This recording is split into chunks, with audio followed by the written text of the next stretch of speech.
मित्रांनो, शिक्षक अभियोग्यता व बुद्धिमत्ता चाचणी म्हणजेच टेट 2025 नंतर मुलाखतीशिवाय पदनिवड झालेल्या उमेदवारांसाठी पुढील अत्यंत महत्त्वाची प्रक्रिया जाहीर झालेली आहे। या व्हिडिओमध्ये शॉर्टमध्ये आपण मेरिट लिस्ट, कागदपत्र पडताळणी आणि समुपदेशनाच्या तारखांबद्दल सविस्तर माहिती पाहणार आहोत।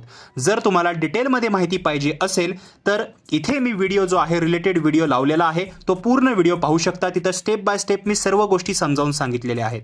पण कागदपत्र पडताळणी जी आहे ती 2 सप्टेंबर ते 5 सप्टेंबर पर्यंत चालणार आहे। समुपदेशन म्हणजे पदस्थापना 7 सप्टेंबर ते 11 सप्टेंबर दरम्यान चालणार आहे। लक्षात ठेवा, प्रमाणपत्रातील माहिती आणि तुमची मूळ कागदपत्रे जी असतात ती तंतोतंत जुळणे आवश्यक आहे, अन्यथा नियुक्ती अपात्र ठरू शकते। शिक्षक भरती आणि स्पर्धा परीक्षांच्या अशाच अचूक मार्गदर्शनासाठी व्हिडिओला लाईक करा आणि इथला रिलेटेड व्हिडिओ पाहायला विसरू नका। बाकी त्या व्हिडिओच्या डिस्क्रिप्शनमध्येच तुम्हाला जे आहे एक वेबसाईटची लिंक मिळेल, तिथे तुम्ही आर्टिकल सुद्धा रीड करू शकता।